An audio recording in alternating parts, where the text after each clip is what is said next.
You're all set to start. All right, thank you. It is now 9 o'clock. We're going to call to order our Downtown Revitalization Ad Hoc Committee to order.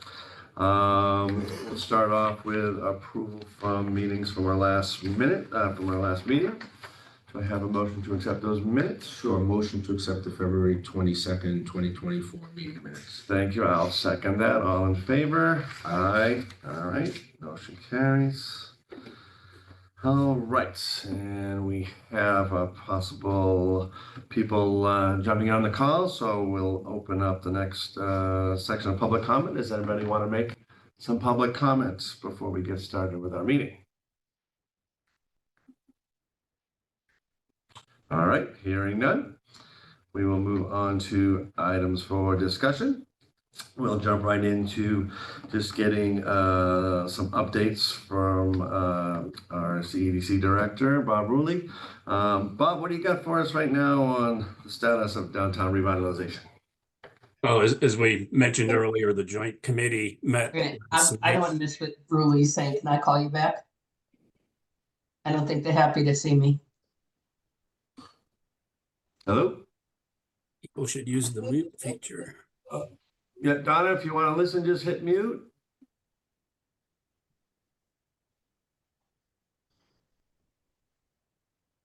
Okay, go ahead, Bob. Anyways, so there were some minor tweaks to the document that we had shared with the council and the planning board. We're going to incorporate those. I'm not sure that they're going to survive the review from the Attorney General or the Executive Office of Housing and Livable Communities.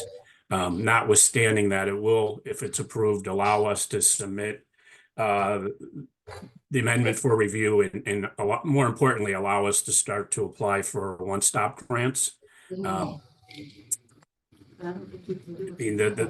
think the significant changes were that there would be site plan review in the residential D overlay, which is fine.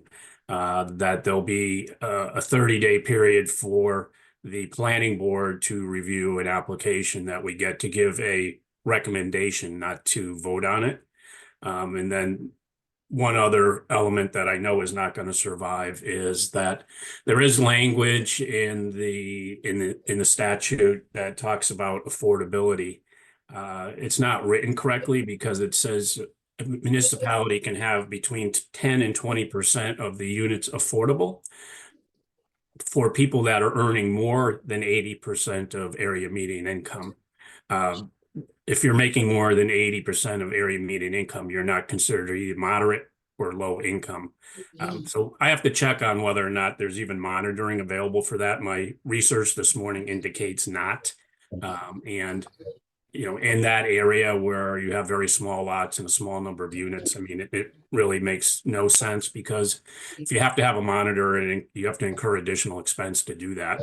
But we'll research it. But other than that, I think that we made progress. There are still members that believe 4 stories should be the maximum, that we should have more requirements for commercial and professional office at this time.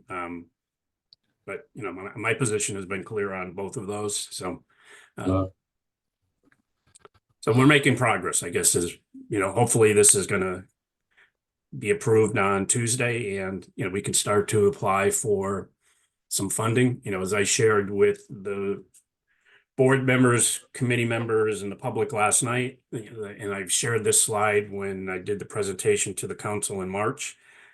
There are at least 14 funding sources that if we don't have an application in, we can't apply for. The dates to apply for that end in June. We've got to get them in May. But, you know, examples of that are, you know, what we're going to talk about now is MassWorks for, you know, road projects. The acquisition of conservation easement at Hanson's Farm, that would be at risk because that's MVP funding. So there's a number of, you know, and I've said this before, you know, being in compliance with the MBTA communities benefits the entire town, not just the downtown area. Right. And, you know, again, there's some decisions that you'll all have to make whether or not, you know, you want to further reduce the building size. I don't recommend that. in as much as at the present time, there's only one site where we could have a 5-story building. I mean, 160,000 square feet is the minimum lot size, and Campus Plaza is the only one that has that size right now, and potentially a portion of the Spring Street lot. So it's been a process. Yeah. So based on last night's meeting, can the council take action at our next meeting on this document, or are we still waiting for? No, you can, because everything that was discussed last night was covered in the legal advertisement in terms of any amendments to the sections. As I said, the two significant additions were, allowing for site plan in the residential D and the 30-day review by the planning board. So, I mean, I don't have an issue with either of those. And Okay. All right, sounds good. Okay, well, that's good. At least we can take action as a council when it comes to us next meeting. So, explain to me a little bit too about the situation with our time frame for applying for the funding sources. Do we have to have this approved by when in order to be on time to apply to these funding sources? yeah, so the expression of interest for the one-stop loans, and all of the funding through the state goes through what's called a one-stop program, which we're registered and which we've received funding before. The close date for the expression of interest is April 26th. The application period is open from May 6th to June 5th. We need to, and there's a fair amount of work that goes into getting these applications together. So, I mean, I'm very hopeful that you're going to pass this on Tuesday night. So again, if this does not get passed by Tuesday night, then we're going to be up against it to be able to apply for these grants. Yeah, you most likely are going to see other communities get the money, and you're going to be 18 months behind the curve and hitting the next cycle. Okay. And I would just argue too that, in as much as some of this money feeds through the state through federal programs, we're probably going to be at risk of not being able to access those funds as well. Which is important because, we have comprehensive water strategy study going on right now. OCPC has a water strategy. We've been in conversations with Brockton and Rainham and West Bridgewater on, additional water sources. Michael and I have been in conversations with the Department of Corrections with respect to wastewater. There's some capital investments that they need to make through DCAM, but that we would also be able to partner with them on some federal funds. Michael and I have initiated conversations with the city of Taunton for water. So there's a lot of balls in the air, and all of those major infrastructure projects are going to require some federal money intervention, either directly or indirectly. So it's not, in my opinion, not prudent to continue to kick the can down the road. Totally agree. Mark, you had a question? Just a question I wasn't able to address last night. Just advice to stay away from the desal in Brockton. It is not a good clean water source, and Brockton hasn't really used it. It might sound like a good solution, but Brockton is desperate to add other communities to the whole thing. So that's not something I would want to see us go down the path of. Just my opinion. It was very hard to get my points across last night because one person took up the majority of the meeting and public comment. And, I am a member of the public. I'm not a member of either committee, but I literally had to wait and wait and wait. And I would have liked some due deference to being a council last night. Mark, if I could, I don't necessarily disagree with you on the desal. I mean, it's an expensive process, as well as it's not the highest water quality. That came to us through our consultant. As you said, I mean, Brockton is anxious to have somebody else pay the bill for that plant. They had reached out to our consultant, and, out of courtesy, I guess, Michael has had Jonas and Azu have conversations. It's at the technical level. It's not at a higher level. But I personally don't see that as being the alternative. But, I think in fairness, we need to check all the boxes that we've looked at other options. Yep, yep. doing the due diligence. Thank you. Sounds like, but thank you for the comment. Michael, did you have something you want to add? No, Oh, all right. no, I was actually gonna add what Bob said. So. Okay, very good. All right.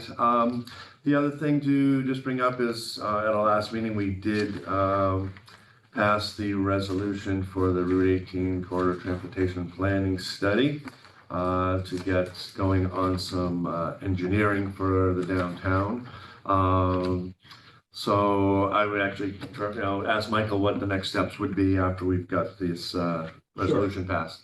So let me put this up on the screen. If it works. So next up, so obviously you're correct, the council voted a resolution which allows us to now seek funding to do some initial stages of engineering work to create something that works for downtown. So this committee's role, I think, is to, especially since you're both extremely familiar with downtown, is to point out for us some of the areas where you think improvements could be made. We've got several studies that we've done over the years, which highlights a bunch of different stuff, but obviously those are studies that were done by engineering firms, looking at turn radiuses, looking at traffic flow, traffic counts. So I think this exercise hopefully won't take too long, but you can tell us exactly where you think some of the current hotspots are. But I just put up on the screen a concept drawing from back in 2019, I think. So we the resolution, the OCPC study that was recently completed for the Route 18 study, both pointed to retaining two-way traffic, but making a number of tweaks and improvements to improve pedestrian, bicycle, auto movement through Central Square. So I think what I was hoping to do is just get your thoughts about Central Square in general and some of the sort of the flashpoints, some of the most dangerous areas, just in your experience, both driving and walking and biking through there, so that we can collect those, make a list of items to give to the engineering firm that we end up choosing. Just to back up a minute, we do have, I know Bob is looking at funding sources. I have identified a couple of different funding sources to get us through the engineering process. All either state grant funded or put it this way, non-local taxpayer funded, which is good. And MassDOT, in order to initiate a program, either a TIP program or a program that's funded directly through MassDOT capital improvement, requires that we foot the bill for engineering, or at least some phases, some stages of engineering. So I think we have a pretty good funding source to begin that process. And as I said, Bob and I are looking at additional funding sources if they're necessary. So that funding right now, I'm not concerned about. Yep.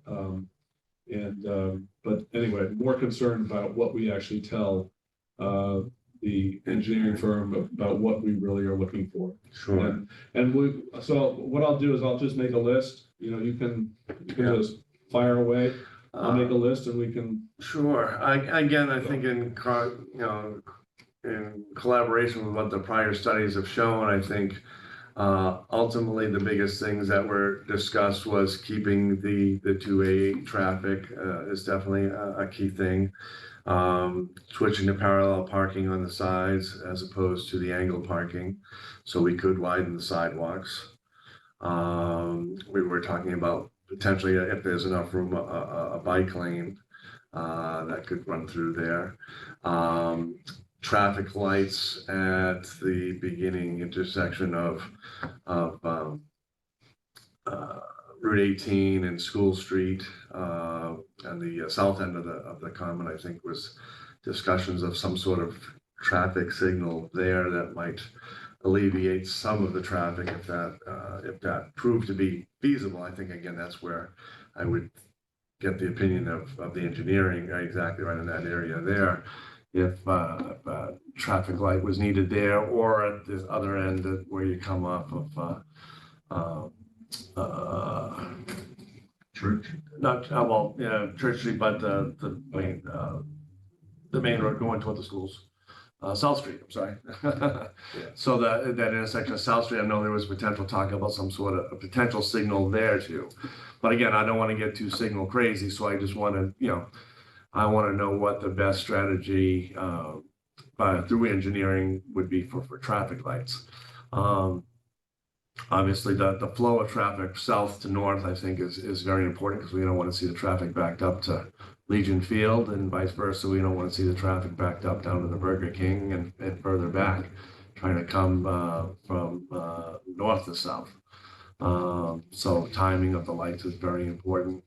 The crosswalk situation, I think, again, we have taken out some, so I think we need to strategize on the most important crosswalks and make them raised as well as lighted for pedestrian safety. Again, that'll slow traffic in the process, but also make it safer for people who need to cross it. The traffic won't be moving as quickly by. Outside of that, do you have any more input? You just pretty much talked all about it. The one thing I noticed walking there all the time is both at the crosswalk where the library is and the memorial building and the Church Street right there.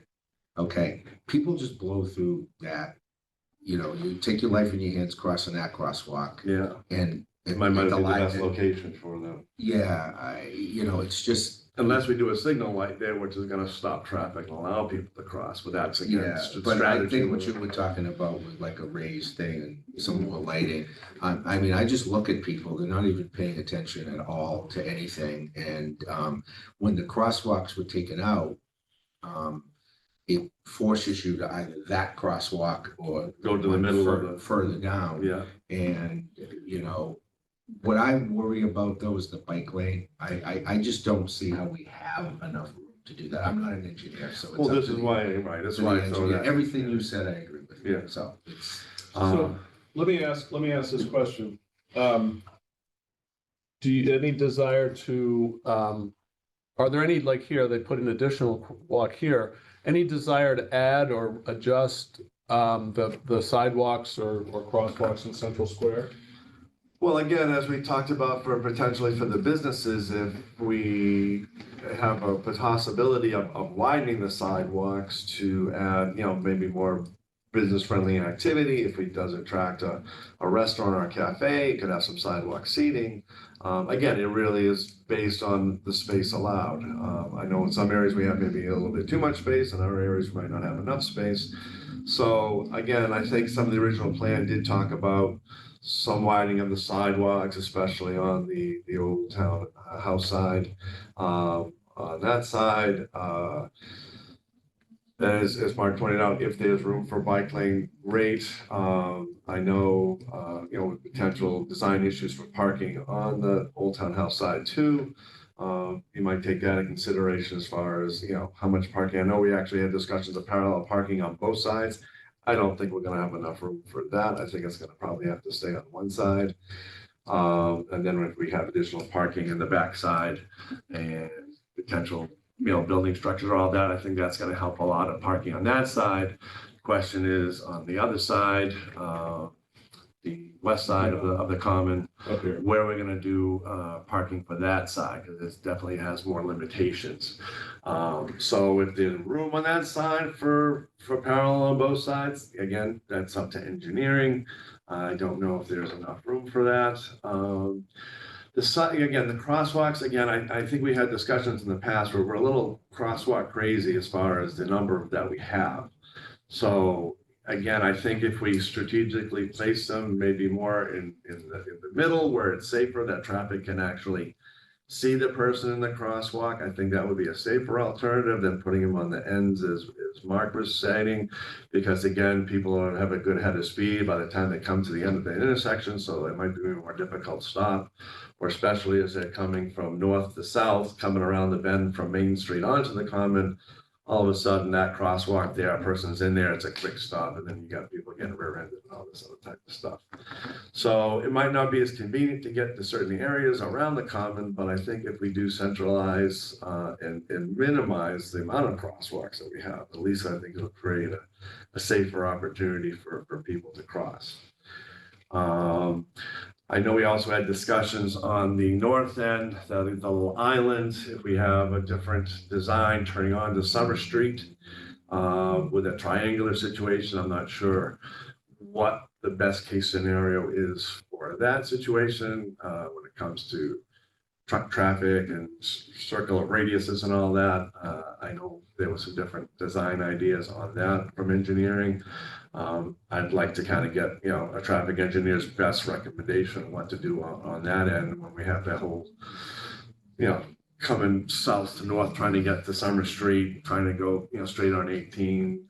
What is our best design there? It just seems that single lane going to Summer Street and access to the gas station and to the restaurant that's on the corner, it's awfully tight, very difficult to get in and out of.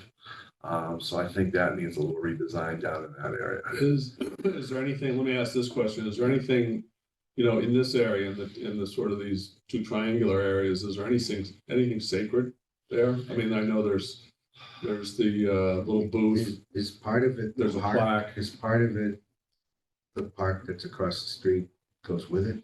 I don't think so, but that's something. We could ask like BIA and in downtown central, downtown historic commission if there's any historic significance to that island. I don't know. I know the little shack there was used years ago by the police, but it hasn't been used in many, many, many years. So again, if anything has some flexibility of redesign, could be that area. Then again, I know there's some angled parking there as well, so maybe it's an area to put a little parking. Again, I just would like to get a professional opinion on what could be the best redesign for that area, whether we widen that single lane that goes to South Street, make that a little bit wider, or truck traffic. Again, it's an awfully tight situation. I know with the sidewalk extension that they made there, before that used to be open, so it was a little bit easier getting in and out of that whole corner there where that building is, where the Mexican restaurant is and the gas station. Now it's a very skinny little entrance in and out, and to back in and out of there. I just did that the other night. It was tricky getting in and out of there with the other cars parked there at night with not a lot of lighting. So just for those businesses, I think some sort of improvement or redesign there could be helpful for those businesses, as well as traffic. Bob's got his hand up. Bob's got a question. Bob, go ahead, please. You're muted, Bob. Go ahead, unmute yourself. Sorry. Comments and then more comments than questions. This rendering was actually part of our initial kickoff of Vision to Reality in June. We met with OCPC and DOT last week to discuss another TIP project. Any TIP project is going to require that there be a bike lane.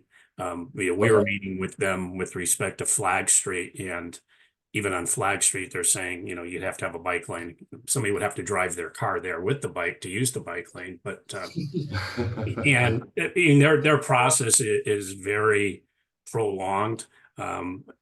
I think, there's other funding sources that we can look at that, will probably expedite this a little bit for us.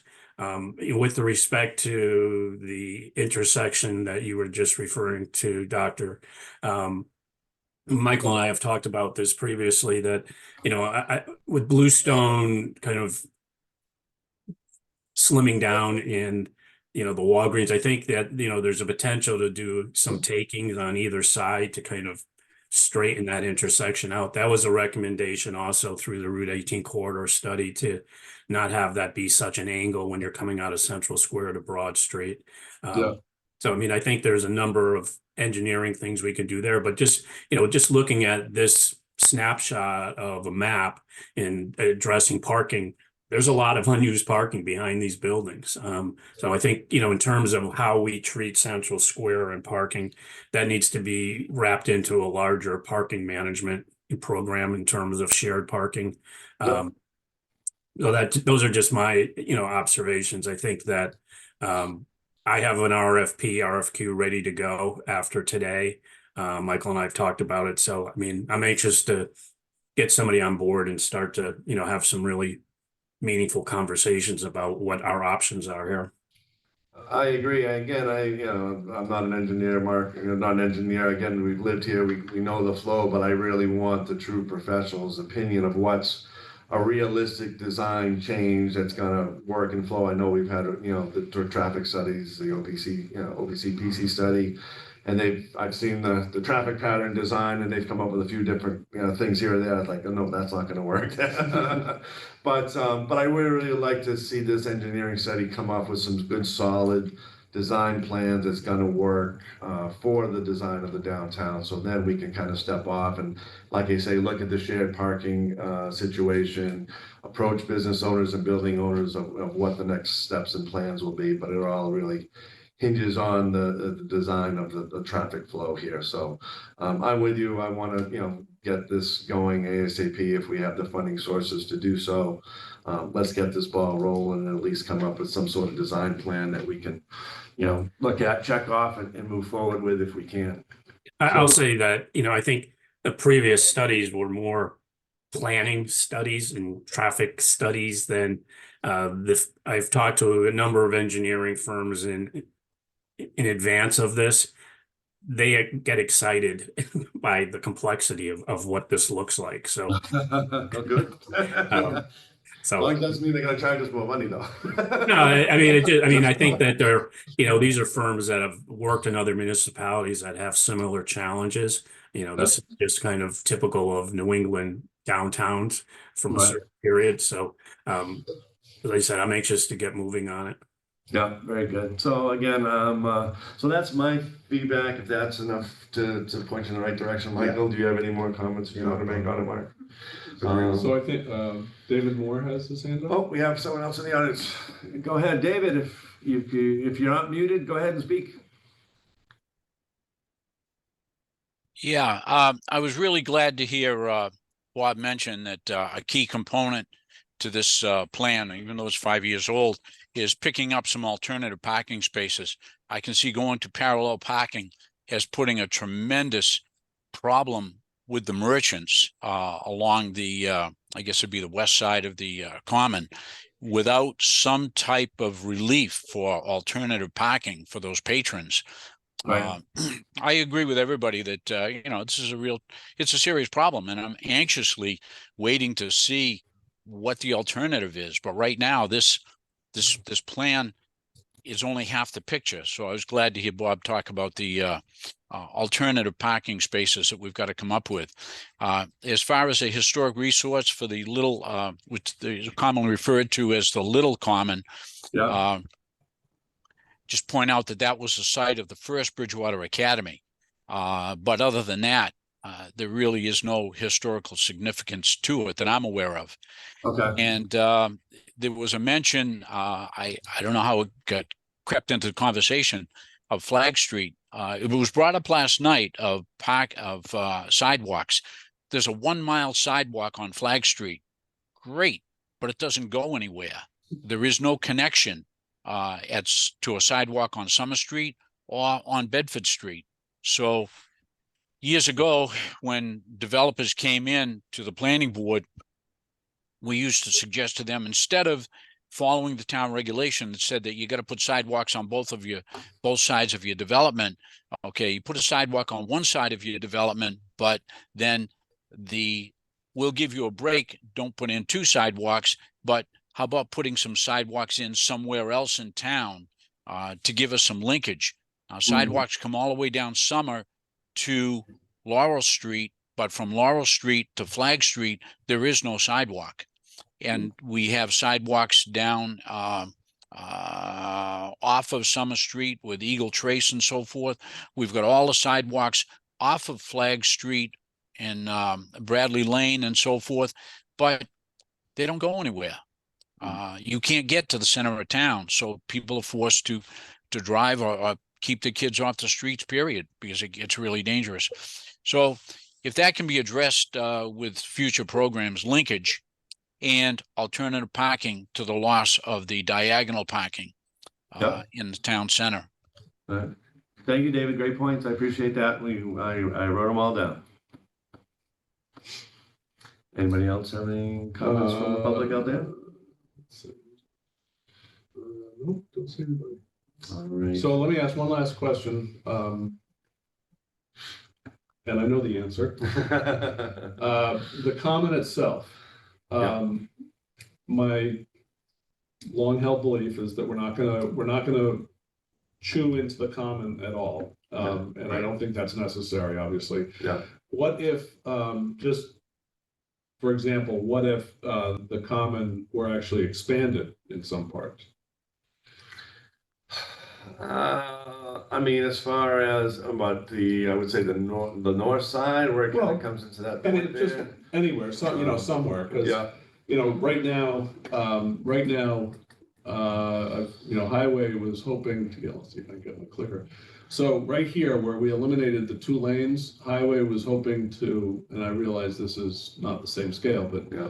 hoping to sort of paint a line here so that people don't create their own 2 lanes here and then make it that much more difficult for people crossing this. But there's a lot of space right here. Well, I know we talked about bump outs too at the end, so that in itself might be a way to narrow the lanes down. And from the bump out, you could extend the parallel parking from behind the bump out, so that's not a travel lane per se. But as I mentioned to you before, right, there's some areas that are more narrow, some lanes are a little bit wider. I think potential. I mean, to the common itself, there's no outside walking lane. So worst case, if you put some sort of walking lane on the outside as an addition to it, and you're not changing the actual dimension of the common, I don't know if that would be upsetting to anybody. As long as you're not changing the overall dimension, size of the common where people have that historic attribute to it, I don't think anything outside of that would be out of bounds. Again, if it was to enhance public safety for walking and in combination with the traffic, again, just depends what the design would be. Okay. At least that's my opinion. No, I agree. That's similar No, I opinion. agree. Okay, so from a walker's perspective, I guess this is from Mark, because Yeah. we see you walk. Where do we need additional? And I realize we were talking about how it's over crosswalk right now, which may be true, but are there areas where we should have crosswalks that we don't have crosswalks? We got rid of the one, On the end, those 2 on the, And on the south end. I just wish the middle, like, I mean, you have to open up a gate, but like between the 2 crosswalks on both like sides. down here? Yeah, Oh, that section there. So having two central crosswalks no, there? you just do one and lose the other one. So the 2 far end ones, as we were discussing, keep one in the center. So do one large one and then eliminate the The 2? problem will be just because of the existing walkways that you have in the common now. So Right there, and lose that one. there's that Okay. one. So you have one here, and one in the middle. I see. Just Yep, I see. maybe, I mean, it just means you change the posts Mhm. and It's- put in. So, yeah, I wouldn't, the walkways within the common Yeah, a lot of them are crumbling. So, yeah, so if we're gonna make changes, Right, this could be the I time. don't know what's there. I don't know if there's a tree there or Right, flower right. garden or what. I can't remember. I think the engineer's report is going to drive where the crosswalks are in terms of sequencing and flow. You're not going to want to have somebody coming right out of the intersection having to stop right away, because then you're going to queue back up too. Yeah. But I mean, I think we can ask as part of the engineers coming on board, to make a recommendation as to, what the best location for more than one crosswalk would be based on traffic flow as well. Yeah. again, I agree. I think if we do something centrally located, as with discussion, we eliminate the end ones, and then we can dress it up a little bit. We can put some nice archways on either side of the common as you walk across, give it a little bit more of a, a fancier feel type of thing. Again, the historic, I don't know how historic the fencing is around the common. I know it's quite challenging every time we have damage to it. We have to replace things, but if there's no historic significance to the actual fencing, if there's an improvement to the fencing around the common that can be made. Number one, make it safer. Number two, just in case there is damage, there's some reasonable expenses, to repair, because it's always going to be a challenge because people are going to be running into it periodically. So, but in that regard, the design process around the common to upgrade the look of the common, I think that would be something to also add to it. But again, engineering will dictate for sure where the most ideal location of that crosswalk should be. And then if we have to make some path changes, like you said, because we have some crumbling walkways as it is, then it would be a good time to kind of redesign that a little bit. Okay. But just to follow up, you were saying, Mike, you're in favor of eliminating the far end ones, I correct? would say far end. So, the ones on the north end and the ones on the south end, because their proximity to the end. You wanna eliminate those as well and just come up with one central one, or are you looking to keep the ones on the north end? Well, we already eliminated one of them. We eliminated the south end ones. Yeah, those are eliminated. So we have this one, and we still have the north end one, Michael? Oh, yeah. Yeah. Yep, all of this hasn't changed, but, Let's let the engineers. Yeah, come like up I with said, it. my only concern, I know people at home can't see, but as people are coming around the bend here, and the people are walking across this one especially, Yeah. I'm afraid these people aren't gonna get hit because people are just zooming around the Yeah, corner. That's, I agree with you 100% on that. That's a really dangerous. all right. But the one that's closer to the gas station there, as people are coming all the way across and have to stop for the lights there anyway, that one might not be as bad of a crosswalk. So I might keep two on one side and one on the other. I mean, Okay. that's the only other thought as far as. So, I mean, we know walking, a huge part of this and a huge part of the reason that we would be doing this isn't necessarily automobile traffic flow, a lot of that's important.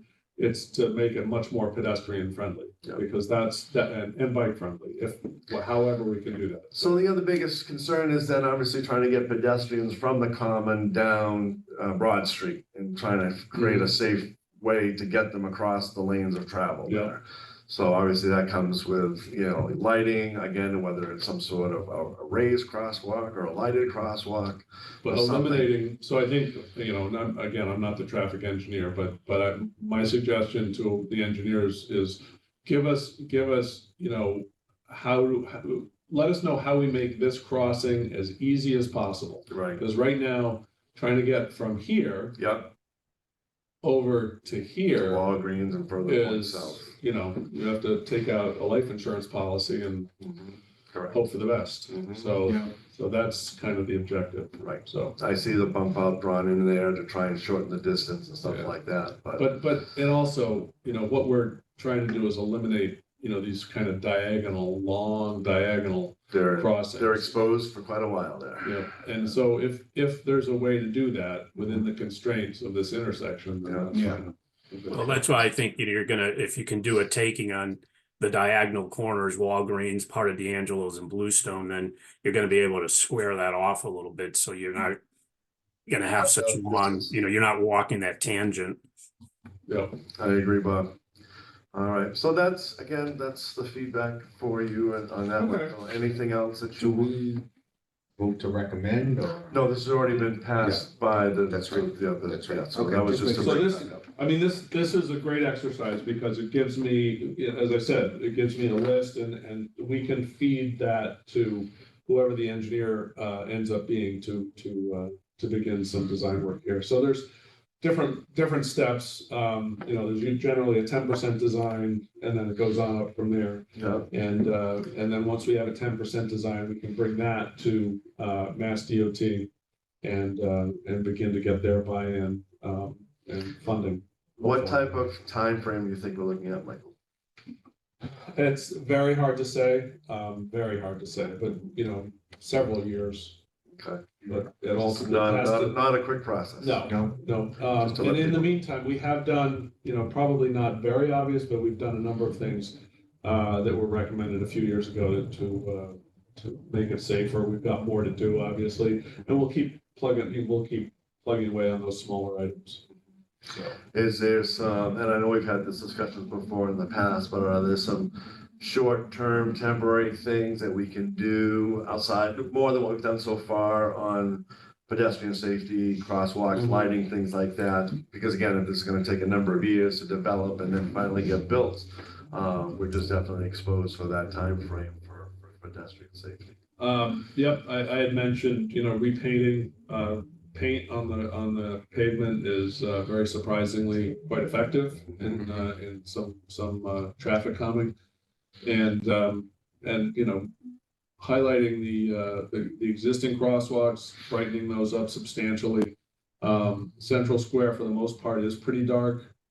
So we can make some lighting improvements, things like that. So, I Yes. think too, we can have in the RFP, I mean, we can look at it, it's two parts that, you know, in the short term, we can get some recommendations for pedestrian safety.